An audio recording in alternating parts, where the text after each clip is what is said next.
Welcome back to another art tutorial video with Mr. White.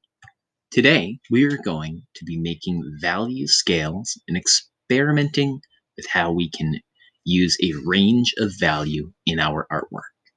We're going to start by making a rectangular box on one page of our journal, and it should be about as wide as the page. We're going to then divide that rectangle with 6 vertical lines to make 7 boxes. They don't have to be exactly perfect. You'll notice mine are a little smaller at one end and a little bigger on the other end. That's fine. A value scale is a tool for artists that helps us to have better control over a range of values, or the lightness or darkness of things. And our value scale is going to run from paper white to the darkest gray that we can get. With a pencil, we don't really get a black, we get a dark gray. So I like to label mine, and we're going to start by shading very lightly, not holding and pressing very firmly. Notice I'm holding my pencil from very far back toward the eraser end of the pencil, and I've got it held at a very shallow angle, and I'm coloring in a consistent directional mark. I'm going diagonally. You could go side to side or up and down. But I'm trying to use only gravity's pressure on the pencil. I'm not putting any pressure at all. And once I fill one box, I go on to the next box. I'm trying to match the second box to that same very light value. Now the difference in the next box, in box 3, is that after I fill with one layer of gravity, weight, pressure on the pencil, I'm going to then turn my paper and at an opposite or different directional mark, I'm going to use the same pressure to make another layer of value. What this does is give me, now I've got 3 values: paper white, the lightest gray I can make, and then a darker gray that is 2 layers of that light gray. Now for box 4, I'm going to start putting a very small amount of pressure with my goal of my first layer matching the value of the finished layer on the previous box. And just like before, once my first layer is finished, I'm going to rotate my paper and I'm going to color at an alternate, different direction using the same pressure, very light pressure at this time. But because I have 2 layers of it, I'm getting a darker value.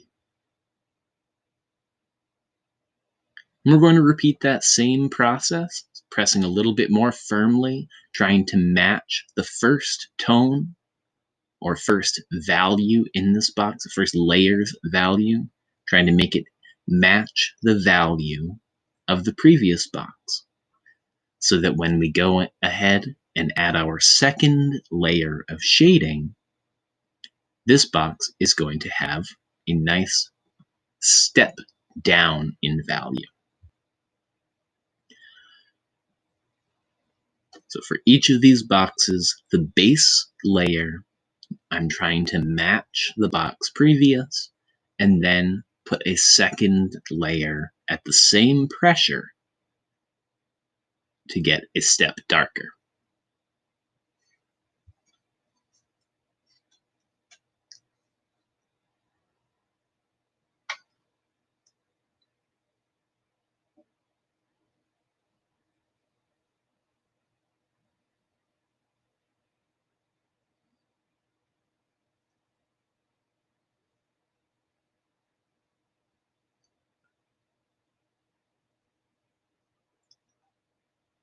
Now, as I approach my final box, on this one, I'm going to fill it as completely as possible, pressing firmly and using marks that overlap one another.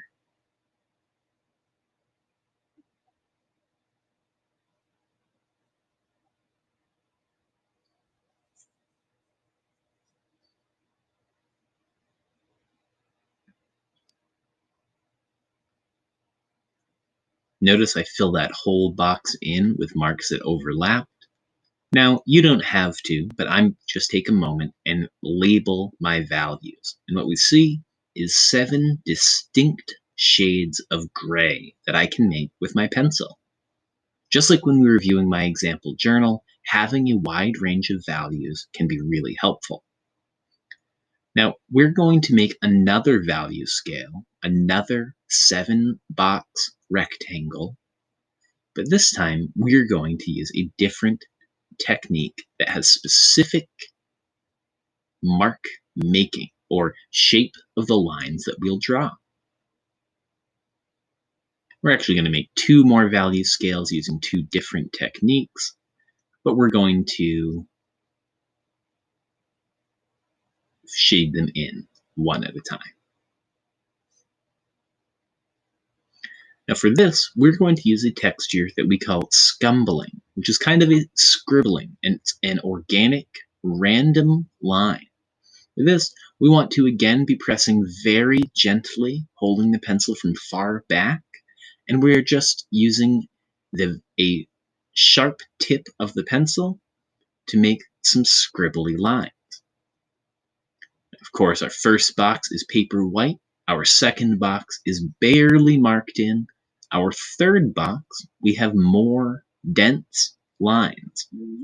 So notice with this one, our value is created by the density or frequency of our lines. By the time I get to box 4, I'm also going to start pressing more firmly while also filling the box more densely. You can see, especially as we start to get more and more of this texture, how we might be able to use it to make trees or a foliage, a nice organic, sort of natural looking effect. You also may notice as you're getting into the darker values in our boxes 5 and 6 and 7 that we might use some really firm marks as well as some lighter pressure marks. And this makes sure that we fill in that box with a range of value, giving a nice sense of depth.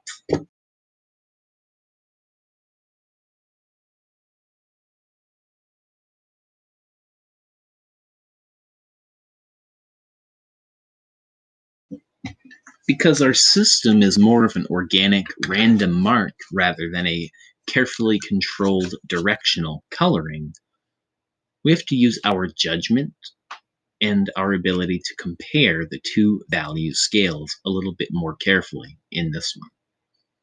So the first value scale helps us build control, and the second value scale helps us to develop a new texture.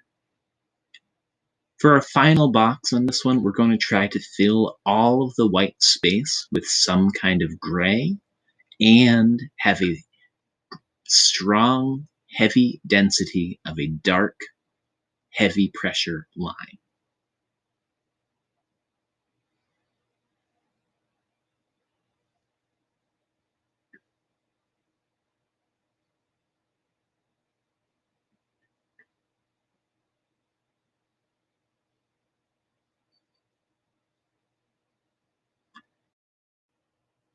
For our final value scale, we'll be using hatching.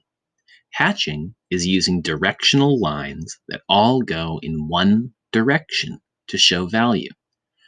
With this method, just like with scumbling, the density or frequency of the lines, as well as the pressure on those lines, is used to create a sense of depth. Now notice as I go forward that my box number 4 might need to be a little bit darker. So do not be afraid to go back and match the middle steps so that things look right.